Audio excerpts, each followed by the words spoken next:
you for that.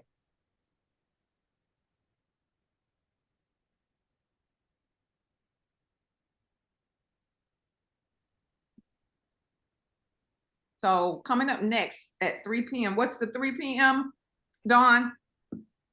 You. That's gonna be you.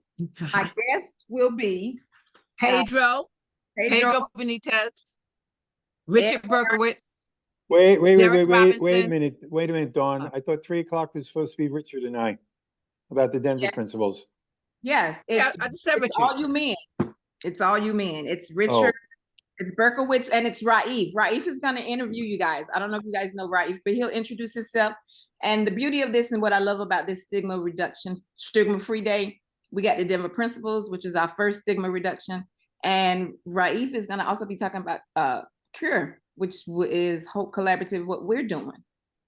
So I'm going to pass the torch over to Raif. Me and Harold will be doing marriage and HIV coming at 4. So Raif, are you ready? Well, let me just say, Richard is having a hard time getting in here. Okay. He got I just sent him another link. Yeah, but it's not a link, is it? You have to. He's got it. He unfortunately he has to register. Right. Yeah. But if he needed just the number for the Zoom, would that Well, work? he got the number for the Zoom, but then for this Zoom you got to register on that, Alicia. And you have to tell what your HIV status is. You have to tell a lot of stuff that I've never had to do for a Zoom meeting before. First time doing this, guys. We were just getting some data in case we needed it down the line. We knew that we knew that we were positive. We knew our status, but we didn't assume for anyone else. I tried it to my heart and not my mind. Anyway, baby, Mr. Barons, wasn't them the best pork chops we ever had on the planet, baby? We still talking about them pork chops. Rosie? Baby, listen here. You talking about we was in Puerto Rico? I ain't never had a pork chop like that. It was So, big. Alicia, it was a brontosaurus chop from the Fred Flintstone era. Baby, you talking about something good. Yes, Dawn. The fat one. Okay, because I don't think anybody, you were actually the one that's supposed to be interviewing, so you want me to do it? Okay. I get it. So, who's coming in? Maria Davis. Okay, we'll do this. So, are we ready? We're ready. So Let's see let's see. Did Richard get in yet? Nope. He's not very computer literate. How are we gonna do this? How can we resolve that? Trying to. Okay, wait a minute. I'm gonna what can I do?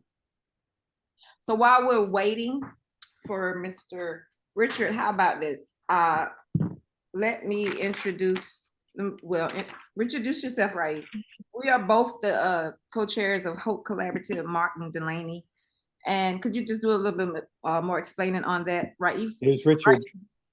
Raif is taking a real. He came in? No. Oh, he's on the phone. Go ahead, Raif.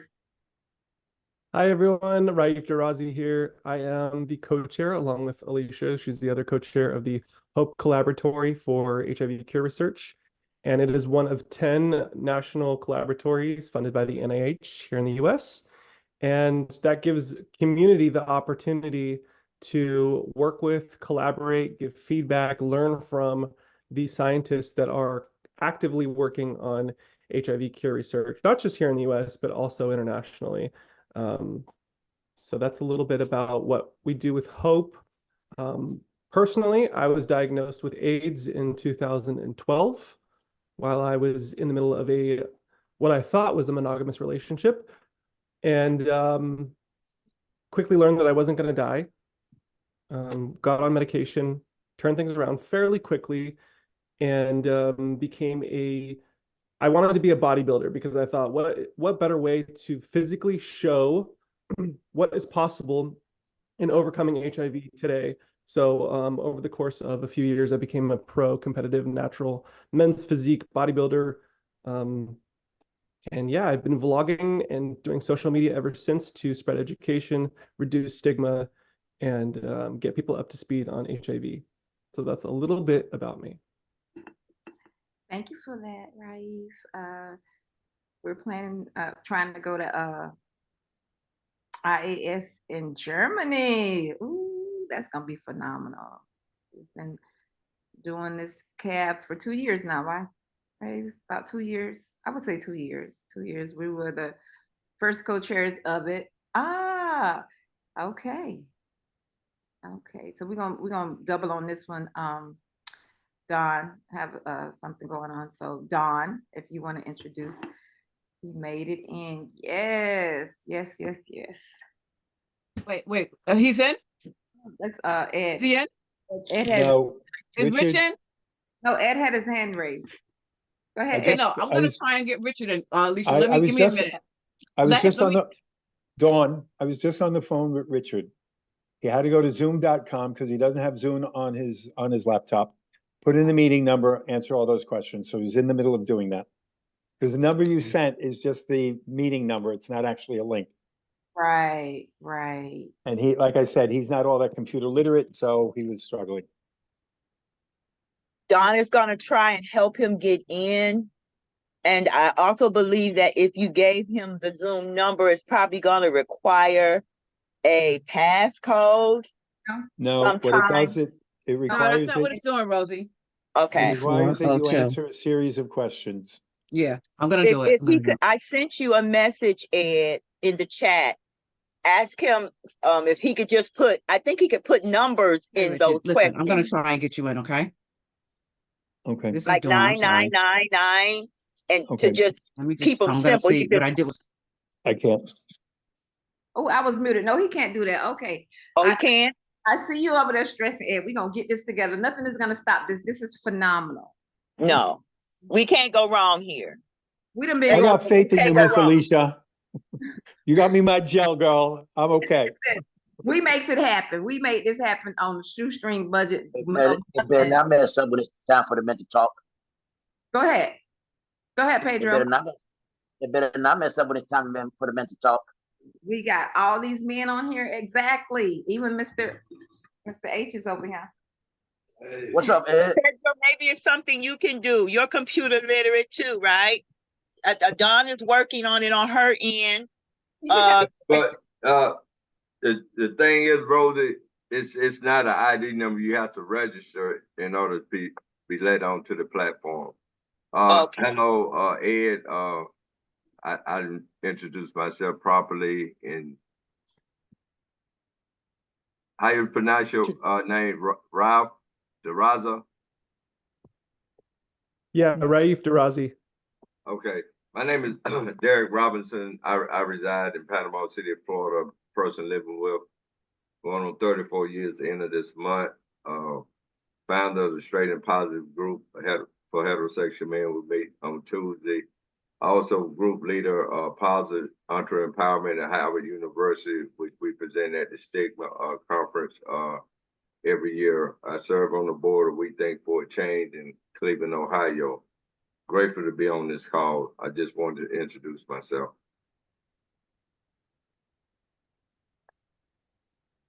I'm just talking. I'm on mute. Thank you for that, Derek. Thank you so much for that. Well, it's another hour, and new people on. Let's hear about you, beautiful. Listen, I first met him when we were in Puerto Rico, USCHA, Puerto Rico, baby. And we just, you know, when positive people get together, it just flows. And that's what happened. We had a phenomenal time. Just met and we did dinner. I will never forget them pork chops. We can't forget them pork chops. We want to go back just for them pork chops. And just, that's how it works with us. We don't know each other. Like Bertha says, she went to the conference, didn't know anybody, had the best time of her life. Because what we've learned is that when you have a brush with death, everything after that is easy. Easy after that. So that's why we live positively. One of the reasons the name is Positive People Network. We get the negativity from everywhere else amongst us and in our circles and areas. It will always be positive. Positive love, positive support, and positive energy. We're gonna woosah this thing. He gonna get in here. And we gonna listen. We've been having such a phenomenal day. I'm surprised we made it this far. We didn't even know we could Zoom for this long, and I'm surprised Facebook ain't kicked us out. We're gonna keep our fingers crossed on that, but it's phenomenal. And we just got a little space over here, so they ain't really paying no attention to us. We're not doing politics, so we good.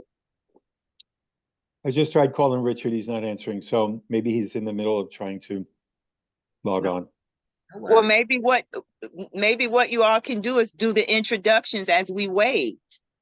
And I'm quite sure we'll get a little more time if needed. What do you say, Alicia? Absolutely. I say we 7 hours in. Baby. He's on the phone with me. I'm getting it done. Okay. Thank you. It's working it out. So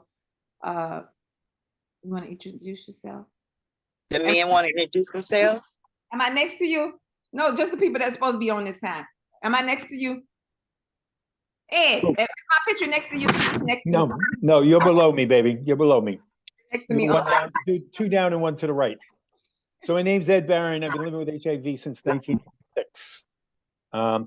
I was diagnosed with AIDS. My first opportunist infection was in 1990. I saw the early days of the pandemic here in the New York area, and I had no coping skills, so I turned to drugs and wasn't paying attention to my HIV. When the AZT came out, it was overprescribed, and I was by horrible deaths, and it was like I was going to be next. And that took me for a long, long way. And then 16 years ago, I came down with another opportunist infection, HPV anal cancer.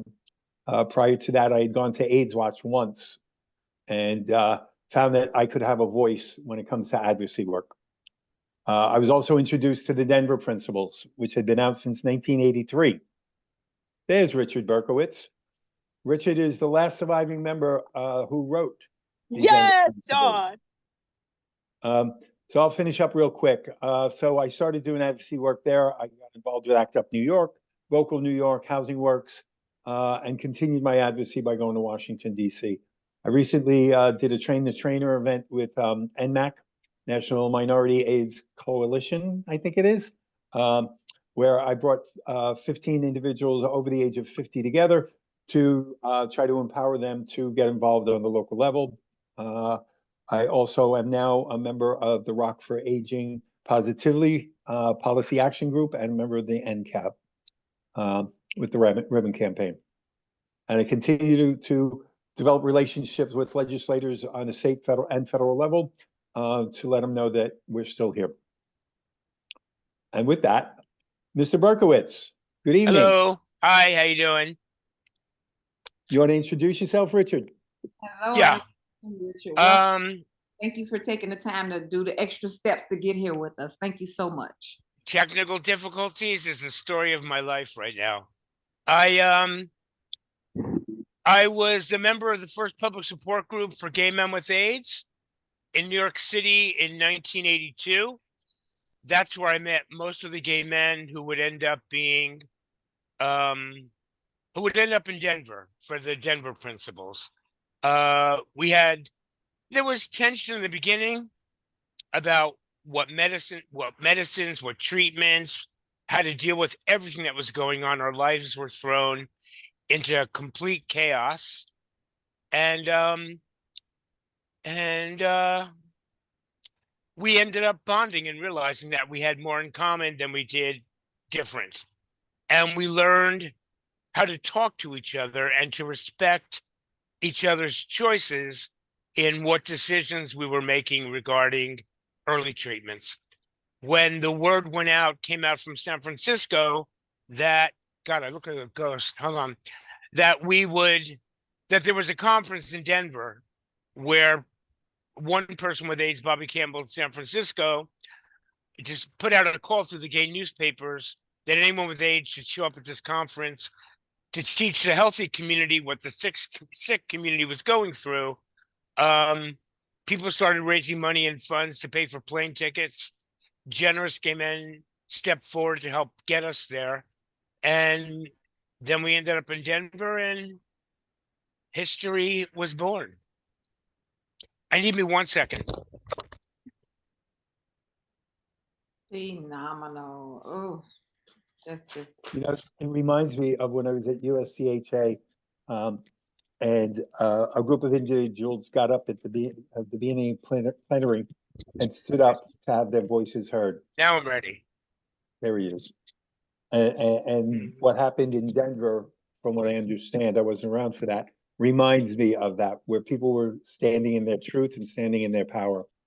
And I think that was the beginning of advocacy for people living with HIV when the Denver Fringe Laws came out.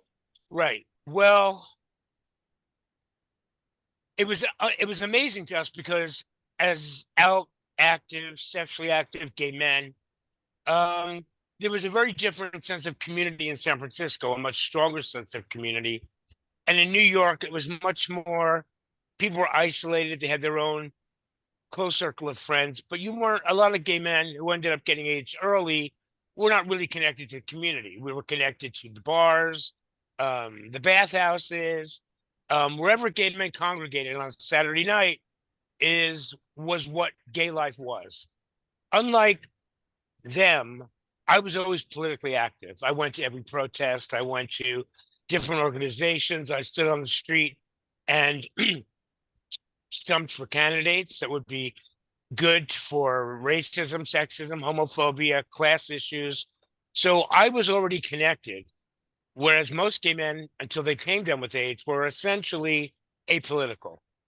So when we got to San Francisco, there was a divide between the West Coast and the East Coast, and those have been active, whether politically or in other ways, with the community, and those who just saw gay life as a way to go out on the weekends and have fun. So those differences in backgrounds actually all turned out to be valuable because most gay men at that time were not politically engaged, didn't really have a sense of political consciousness beyond being gay. We went to pride events. If there were protests, maybe some of us showed up, but we were very different in our backgrounds. And the one thing that united all of us wasn't just that. The one thing that united all of us is that we were suddenly in a fight for our lives. There were other gay men who this is the we're talking June 1983. So the word AIDS was 11 months old. The country didn't really wake up to AIDS until May 1983. People were ignoring it. Gay men were ignoring it. The media was ignoring it. The gay media was ignoring it. And people just wanted it to be something that sounded really terrifying to just kind of go away. Or they were busy finding excuses to convince themselves that it was never going to happen to them. So that was the most isolating experience, even more isolating than coming out.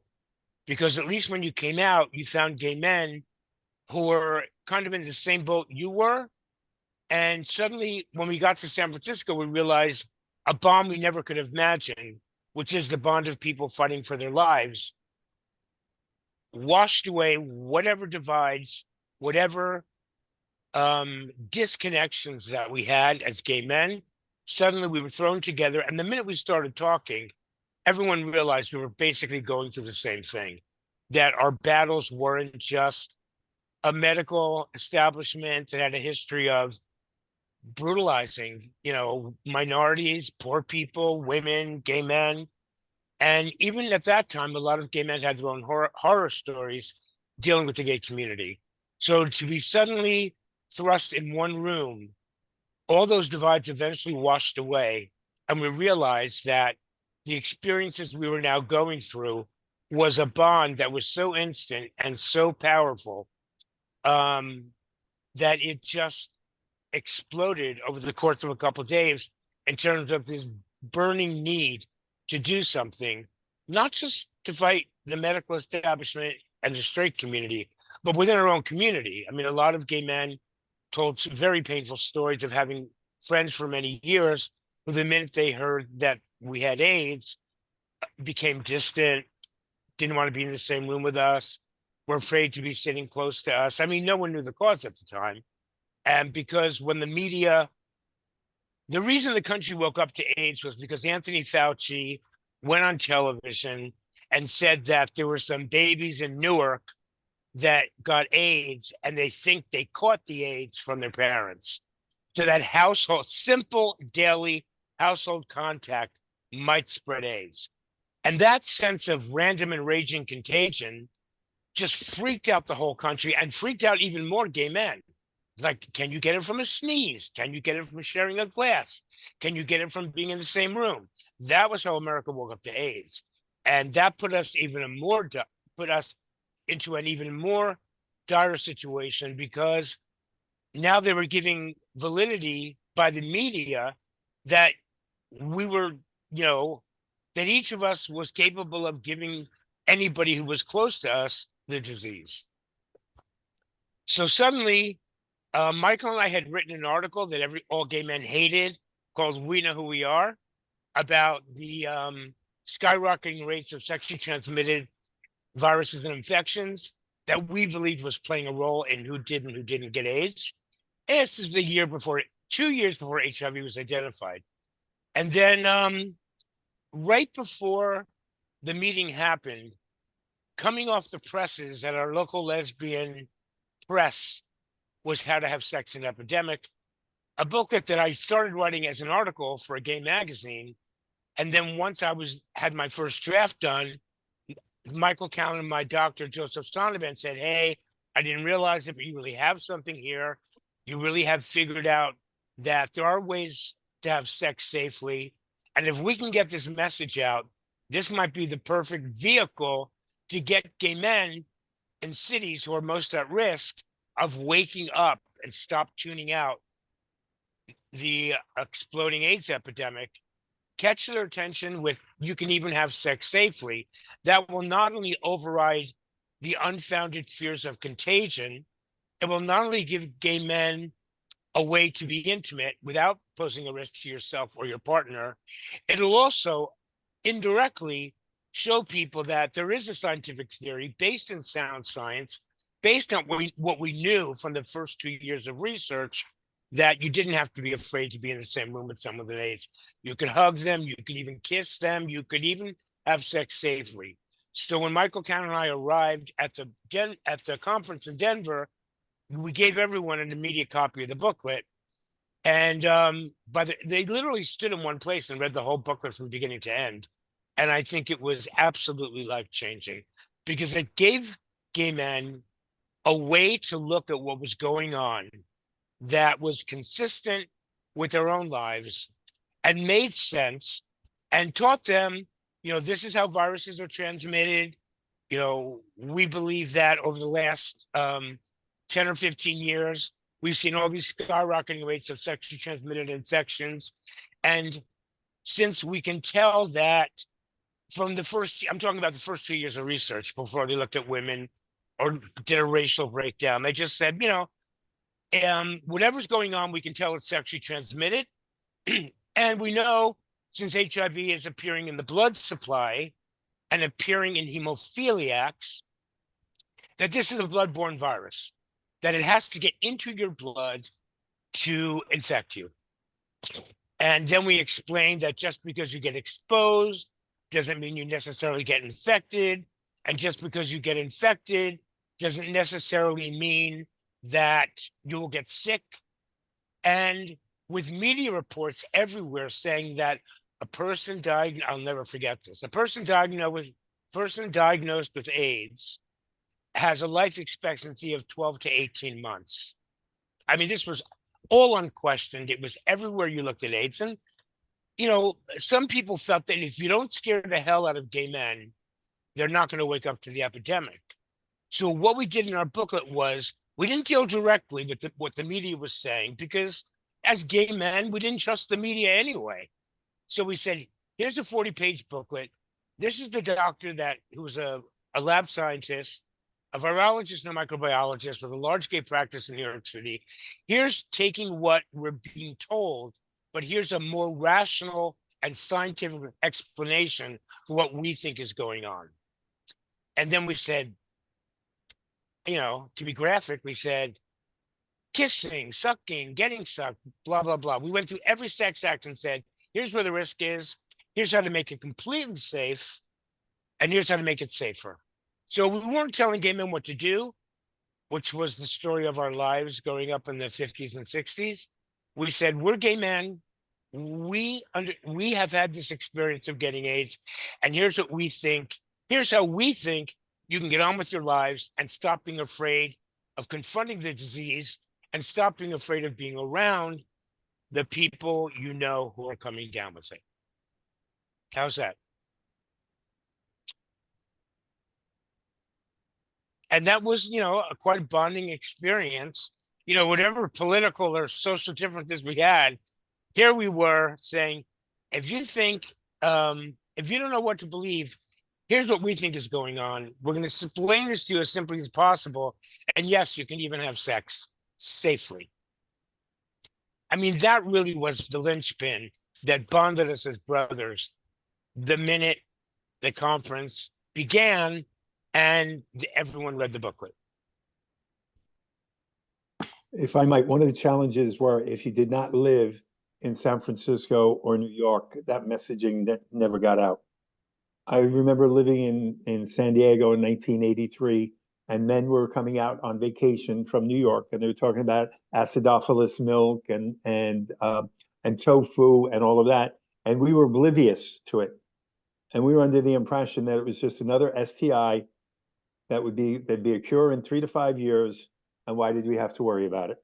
Right. Because Yeah, we yeah. didn't have the information that came out through, and I remember getting the BAR, which is the Bay Area Reporter, that had pages and pages of deaths, but we felt that we were immune because San Diego was 5 years behind San Francisco culturally anyway. That's how naive we were. And I'm sure people in rural America didn't even get that kind of information. So although the Denver Principles and the booklet, the pamphlet that was written by you, Michael, and Dr. Joseph Sonneberg, Sonneberg, yeah. it never circulated to outside of what I'll call the gay meccas. All right, I'm sure it got to Key West and Provincetown and stuff like that, maybe Rehoboth Beach, but it didn't get out into Middle America, so to speak. So we were kind of just going about business as usual until it became a reality for those of us that weren't paying attention, that didn't have the media presence or wasn't paying attention to the media presence because they were telling us you could get it from a toilet seat, you could get it from shaking hands, sharing silverware, all that stuff that came out in the early mid 80s where we were just like, what do we do here? We were totally lost unless we were part of the hub, which was San Francisco and New York. Maybe LA. Well, after the booklet came out, the gay press attacked it. They didn't like our science. They felt that we didn't know enough to make these conclusions. But 45 years later, 1 years later, those guidelines have stood the test of time. So we had it right in the beginning but we had a lot of problems with the gay media. They were terrified. They were really terrified. And Americans don't like to hear bad news, gay or straight or what, and everything in between. And it was really difficult to break through the denial and the terror and reach people. But I actually think explaining why intimacy, just natural, normal, hugging, holding another person was absolutely safe after the men in Denver had been completely isolated and disconnected from human touch. And then to go, all the way to, condoms and other ways to make sex safer, it was revolutionary. And even though the gay media really kind of, a couple of places actually, wrote supportive, exalting articles about our booklet and told people to get a copy. The minute the booklet left the gay media and got written about in the New York Review of Books, got written about in national magazines, the minute it got out of the gay community, which was always more concerned with how things look than how things are, then suddenly we started getting requests for copies of the booklet. Then once it came out in the New York Review of Books, we were getting letters from Australia, Amsterdam, um, countries all over the world. Once the word got out, once it got past the gay community and straight people started writing about it, um, and then someone in a national library listed the booklet in the national listing of library materials that librarians should be on the lookout. And then we got lots of copies of the booklet. So there were ways to find out about it if you were a reader. It was not going to show up on your local news, but Mhm. if you read or you had friends who read, the word finally got out.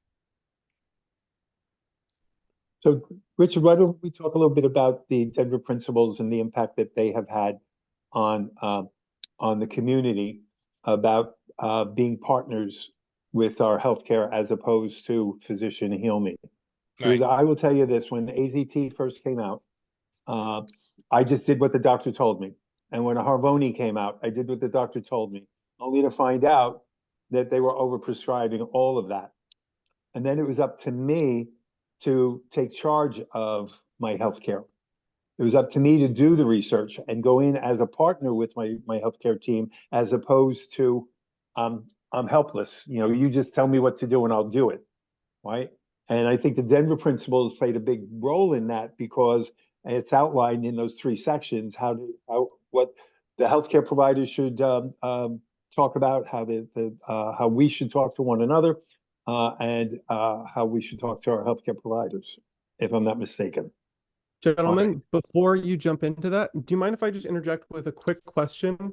And I think it'll segue nicely into talking about the Denver principles. First of all, it's a pleasure to have you both on and to hear you speak about the Denver principles, especially as someone from a younger generation who, quite honestly, has never been exposed to the Denver principles, doesn't know much about it. Um, Regrettably, I had never even heard of it until I last year traveled to the Netherlands and sat down for an interview with the CEO of AIDS Funds, who mid-interview started talking about it. And I thought in my head, oh my gosh, I don't know anything about this. And it's a shame I had to travel to another continent on my own dime to do this interview to learn about, the history of the HIV epidemic here in the US. But I did want to ask a question to you, Richard. You mentioned this assumption that people were able to transmit HIV to their kids and their loved ones through everyday common interactions, and that there was all this fear and stigma that came out of it in the media, even in the gay media. Um, where was this? This is something I've never heard addressed, which is, where was the science community throughout all this? I know healthcare was also scared and they had their own assumptions as well, but where were scientists? Where was the research? Did they have something to say about this? Were they mum? I haven't heard anything about I that. mean, this is Anthony Fauci's legacy, and he's still like the leading government scientist. You see, unlike Ed and what Ed said, I mean, what Ed said was representative probably of most Americans, including queer people. But in the 1960s, there was a very vigorous feminist and lesbian feminist movement that one of their cornerstone issues was, I mean, I used to ask these lesbians, why are you marching about abortion? It's not like you're going to get pregnant. And finally, a lesbian explained to me, she said, it's not about getting pregnant. It's about the reach of the federal government to go so far into your body that they can control your own uterus. That's the point about lesbians marching about abortion. It's a mark of a fascist authoritarian state. And if you don't draw a line here, God knows how far they're going to take this. And I think those fears, as we're seeing in the last couple of years, are becoming true. So, oh God, I almost forgot your question.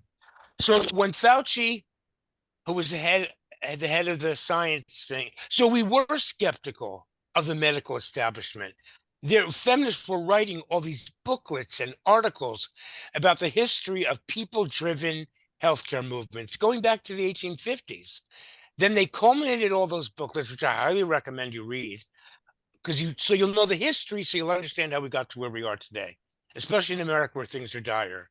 There was one booklet called Witches, Midwives, and Nurses I mean, it will ever change, forever change my view of the medical establishment. And then they came out with a book called For Her Own Good, 150 Years of the Expert's Advice to Women.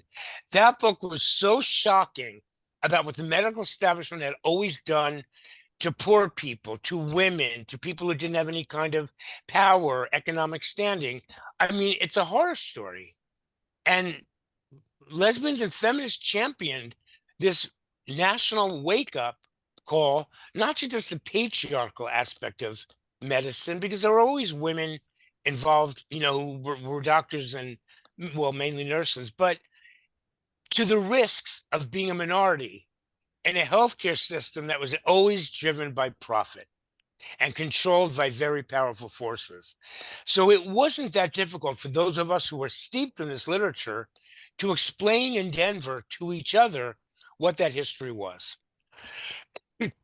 So the month before like a couple weeks before the Denver conference, you know, people kind of sense, people at the forefront of the dawn of AIDS kind of sense that we couldn't trust the government. We couldn't trust the medical establishment.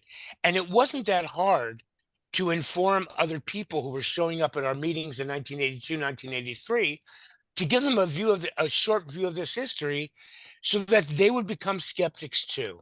It's not about throwing away science. It's not about never trusting a doctor. It's about understanding that this notion of a daddy doctor that would protect you and take care of you and that you just do what you're told. I mean, as faggots and dykes, we already knew not to just do what we're told, because coming out taught us that everything we've been taught was bullshit. And with the history of the Tuskegee experiments, which were widely known among African Americans, even ones that didn't go to college or read books, it was just handed down as family lore. You've got to be, this is why Black people always try to locate doctors, Black doctors, because at least they felt safer with someone else of their own background who could have not, who knew this history. The government, science, and medical establishment is dangerous to people. So all of that was very fertile ground when the Denver principles started, because queer people and people of color and women already had a distrust after the 60s of the medical establishment. And the medical establishment had demonized and, what is the word? I mean, we were a sickness until 1973. Being gay was a mental disorder that could be cured with psychotherapy until 1973. The gay movement was just exploding. AIDS came along 8 years later. So all of this stuff was new. But if you read a gay bar guide or a local queer newspaper, you were kind of becoming aware of this because people wrote about it. And then AIDS came along. So all of those who were aware of this history of the medical establishment and their brutality were ripe and open and searching for something to give us some kind of guidance through this explosion of the epidemic that was thrusting us back into the arms of the medical establishment that many of us knew not to trust. And as far as not hearing about it in America, there are the activists who usually don't have a national platform, the activists that don't write for Out Magazine or, these happy celebrity driven queer media things. I mean, the gay people who don't want to give, the media doesn't want to give us bad news. Well, they do. Well, let me just step back. National platforms of queer media, they're very careful about not, we don't want to make people sad. We don't want to turn away our audience. I mean, we've lost a lot of independent gay media. So when you say you haven't heard about it in America, there are groups like the one that brought us here today who can only do what they can do. They may be national, they may be local, they may be by state. But if you're not aware that these groups exist, you're never going to get the history, that you need to know. That's all. I would not, it's taking me a long. Last thing I want to say, the fact that you haven't heard about it, Rafe, is tragic, and the fact that you had to go to Europe where these kind of interventions are celebrated should just make you dig deeper into finding out. Don't expect queer media to tell you what our history is. I mean, no one even knows I exist. And I'm here 40 years later. So, it's all kind of like celebrity AIDS activist death match. Everyone wants a spotlight. No one wants to make anyone unhappy. But the real important work that's been done is usually local and by state, and the national organizations like Rock. I don't know. We do our best to get people to hear about us and get interested in us, but it doesn't have the sweep of these national, where's the award from GLAAD? Where's the award from, Human Rights Campaign Fund? Those people are very isolated and just like each other, and they usually have great lucrative careers, and they don't really think about anybody other than themselves. Derek, I know you have your hand raised, but real quick, Richard, I would love to bring you on my YouTube channel for an interview. I have nearing on 40,000 subscribers and a lot of people who would benefit from hearing all of this. Okay. Great. Rafe, if I could just interject one thing before we take Derek's Mhm. question. Where I live, I've asked the people who provide services to people living with HIV, have they ever heard of the Denver Principles? And they haven't. Mhm. Right? And so I make a point of ensuring that I make sure that anybody that I interacted is familiar with it, because I am a person living with HIV. I'm not a victim. I'm not I want to be treated as a whole person. Right. And unfortunately, you got a lot of people coming out of college that have no idea on the history of the virus or how it's impacted the community, and they just get a paycheck, Right. and that's the shame. And I'll end it with that because I saw Derek had his hand up for a while. Go ahead, Derek. And I have it pulled up if you want me to read it. Well- Read it. But Sure. Okay, Richard, I wanted to ask you a question. Over the years, I don't know if you were here doing the introduction. Person living with HIV for 34 years, long-term survivor through 5 OIs, with the pneumonia. God bless me. Went back to college, sent children through college, but today, Denver principles. All principles are valid throughout life. All principles are valid, but in your mind, in your understanding and years of experience, I have two questions. Has the Denver principle resonated with all populations outside of the gay community, where it become prevalent and everybody, like Ed say, everybody doesn't know the Denver principles? And when I began my research, I got back into the HIV field and I began my research. And my research was for Black men living with HIV, Mhm. and found a couple pages, trying to know our history. But I know in 1994, HIV was the leading cause of death among Black men. In 1995, it went to our women. But the alarm one sounded. But also in 1994, me as a Black man, the CDC put me on the endangered species list because of the gun violence in our community. But nothing was said about the leading cause of death as Black men was HIV and AIDS. That was the leading cause of death. And the alarm one sound, And I know over the years, because of the internet and this platform, we're able to meet today. Growing up in a rural community, the world's most beautiful beach is Panama City, but basically it's a rural area. And it doesn't, that information doesn't always resonate even today, even with social media, even with Zoom, even with educational groups. How do we reach the community? And when you say doing the Denver principle, I'm able to speak to my provider in a way where I take control. But when I live in a rural community where it's one infectious disease doctor serving Right. 6 counties, and when I stand up to my doctor, where else do I go? Right. Because sometimes Ryan White dictates where you go. These are the only doctors that will Right. see you. This is the only eye doctor that you can go to.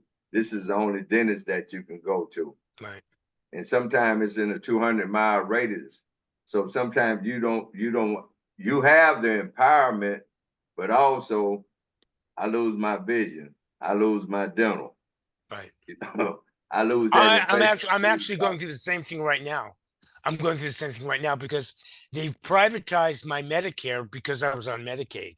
So what you're describing, which is a very common, I don't want to say a common black, a very common, not wealthy black experience, you know, back in the 80s, God knows how long.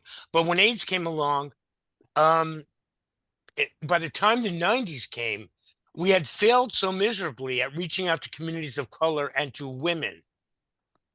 And you can't ignore the fact that wealthy black people can always pay for a doctor and hire someone else. If we don't have that choice when we're poor, you know, we don't have that. I have to go to the doctor that they now tell me to. And I have to, just like you're describing, what began as poor communities of color in rural and even urban areas is now affecting broad swaths, including white people, of the American population. So it's kind of like pretending not to, you can pretend not to be gay if you can get away with it, but you can't pretend not to be poor. You can't pretend not to be black. So you have to learn regarding the Denver principles that you don't want to put all your cards out for the doctor to see. You have to just kind of like be nice and polite and say, well, you know, I really believe that since this is my body, you know, I have to have a say in whatever decisions are made. You know, instead of like telling the doctor, I demand this or that, if you've got money, you can make demands on the doctor. If you don't have money, you've got to find a nice, gentle way of saying, you know, I don't really, I was raised to question everything, and including, you know, forgive me, doctor's advice. And, you know, I was raised to always get a second opinion. So I will speak to another doctor about whatever decisions we come to, but I have to be a participant in whatever decisions are made regarding my healthcare because it's my life. I mean, there are ways to gently let them know that you're not an idiot, that you have self-esteem, that you're informed, and that you're a partner in whatever decisions are made about your health. That's becoming really difficult with what's happening with healthcare in poor people of all backgrounds now.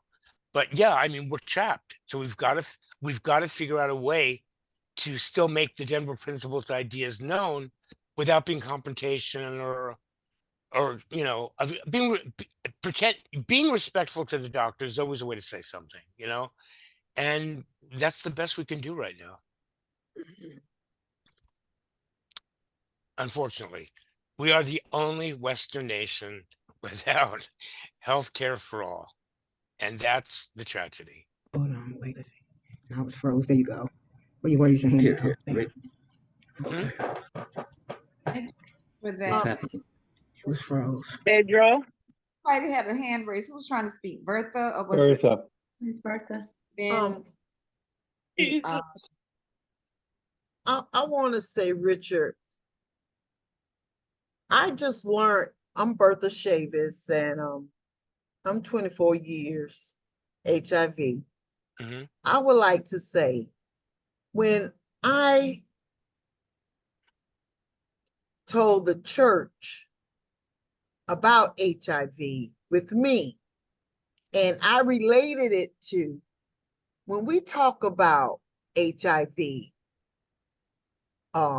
he's gay, or she was a prostitute, Right. or he or she used drugs intravenously. And it was a hush hush thing. And, you know, and then I say, but you easily can talk about Deacon Michael, he has cancer, or Sister so-and-so, she has breast cancer. It's like a norm. I said, but when it comes to HIV, it's all negative. So by me saying that, Dawn had a platform wherein she asked us about the Denver principles. I'm just learning. And during that time, that day, when we was talking about it, that was the first time I ever heard about it. Wow. And so I read a little, you know, I read on about it, but not knowing that it existed. Because like you're saying, Richard, yes, some things are shunned, but we do have to use our voice when it comes to gay, heterosexual, bisexual, whatever, but we still living with HIV. And we have to let them know that people need to be educated on different policies Right. when it comes to our community. And thank you for letting me chime in on that. No, I think what you said is really important. I mean, all we can do in this day and age in America is work on a community level. I mean, it isn't until people start coming together that the voice grows louder, and then maybe you can guilt trip some money out of the government. Like, I don't want to say Rock did that, but and become something like Rock. I mean, you have to start in your own community, because that's where you'll have the most powerful impact. You can't worry about the whole country. The country's insane. You've got to really work where you are. And there are ways to talk about it. I was flown to Alabama and taken to a Baptist church where, God, what's her name? President Clinton in the 1990s hired this incredible woman. I can't believe her name escapes me. And he made her in charge of like the health department, or like the health response. And she was being interviewed, and this is right before the meds came out. So things were at their most dire times in terms of the AIDS epidemic. Jocelyn Elders. Does anybody know Jocelyn Elders? She was dynamite. So they said to her, aren't you worried about young people? Now that we have a generation that's been affected by this, what do you want to do about the next generation? She said, well, we have to teach them about masturbation is safe, and we have to teach them about using condoms. Clinton fired her so fast, no one even remembers she was in office.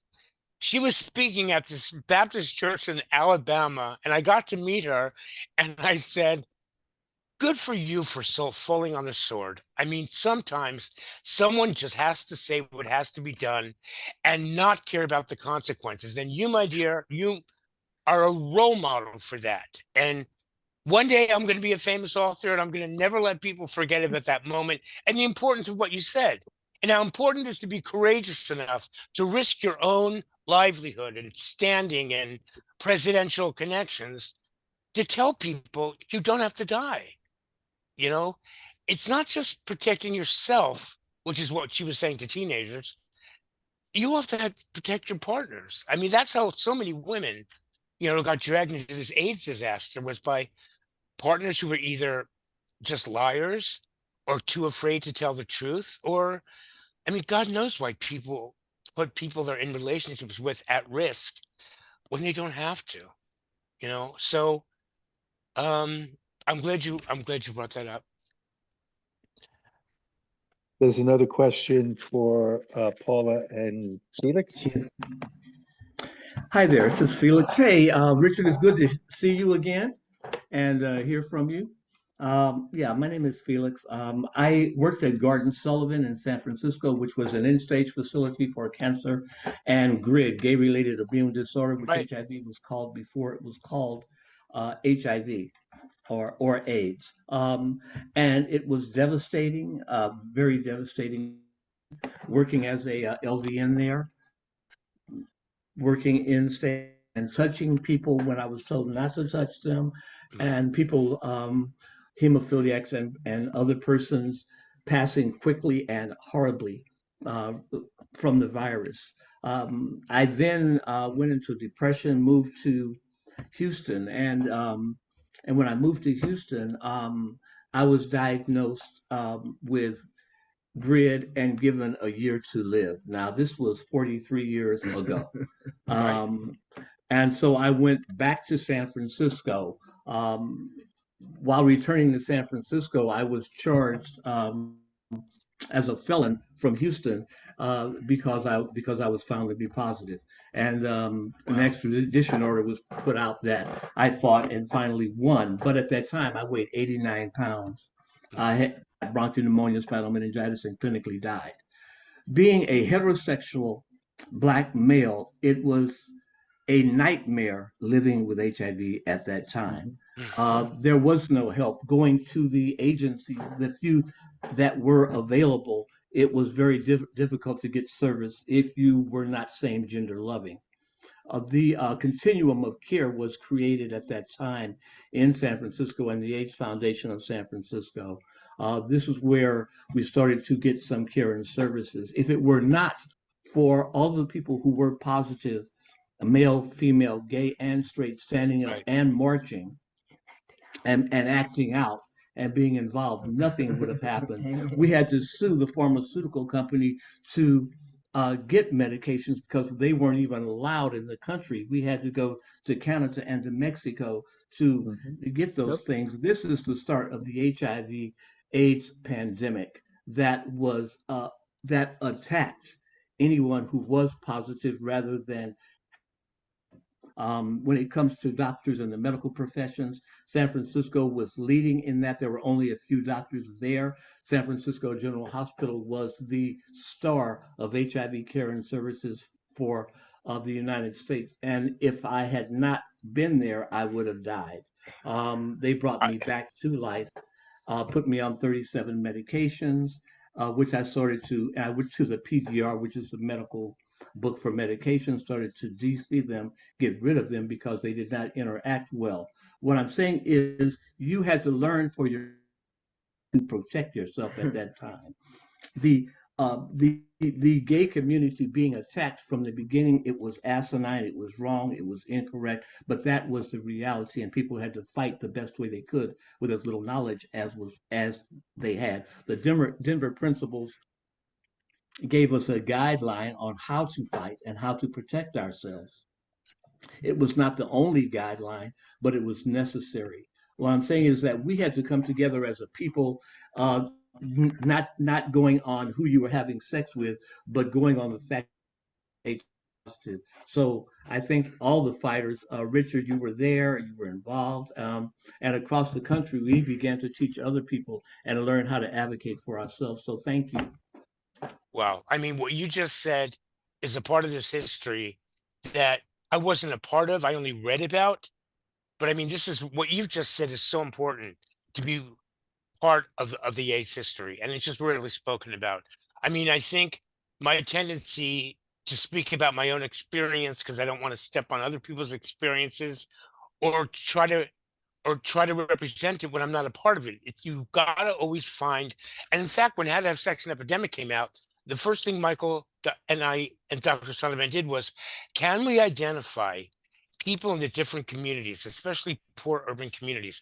Can we go in and find leaders or well-known community activists that we could give this message to, and they could translate what we wrote into that community's language, into that community's way of seeing things, way of talking.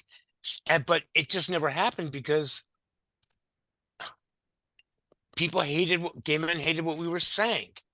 And I think your story is it's really, really important that people like you keep speaking about this. And if any opportunity comes my way, I want your contact number because you and I can sit together and fill in each other's blind spots, you know? Yeah. Yeah. Yeah. It's about community, guys. Absolutely. Absolutely. Ann and Richard, you guys have given us a lot of nuggets, and the buy-in to the Denver Principles and Stigma Free Day is the same. Changing the way people see us, letting them know that it's not what you call us. It's not it's not what you call us, it's what we answer to. It's not who you say we are, it's who we tell you we are. Right, but going back to the woman who went and spoke to her church, I mean, you could just say something as simple as, it doesn't matter. We're in a church. You know, what did Jesus say? It doesn't matter how we got sick. The fact is we're sick. I mean, Jesus was all about not judging the most despised. You know, it doesn't matter how we got this disease.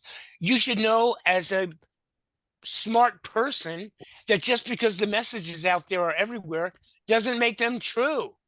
You know, I mean, there's always a way to reach people who have bought into the prejudice and the misinformation because it gives them a way to separate themselves from tragedy or human suffering. But in a religious institution, that's the first thing you should be dealing with, you know, people whose lives are on the line, and that anybody who has a judgment about how a person lived or why they got sick, that's irrelevant. The person is sick. Now, how do we move forward? Absolutely. That's what Jocelyn Elders was trying to say. Doesn't and matter. Richard, Yeah. and Richard, that was my comparison to let them know you can easily Good. talk about this, Right. but That's right. this is how you take the negative and perceive it. But you feel breast cancer, you know, or cancer, oh, it's okay. But when it comes to HIV, it's a no. That's not good. Right. So that's why I took those and I compared it. Good. Let them know. Right. And you should, and the people, after I spoke, the people who wanted my phone number, who wanted to, you know, because I have a member of my family who's dealing with this, or my mother, or Right. my sister, or my son. So thank you, Richard, for understanding. Guys, give me a moment because you know we're doing this on a shoestring budget. So on every hour, we stop the recording and start it back. So it's 4:02. Let me do the stop the recording.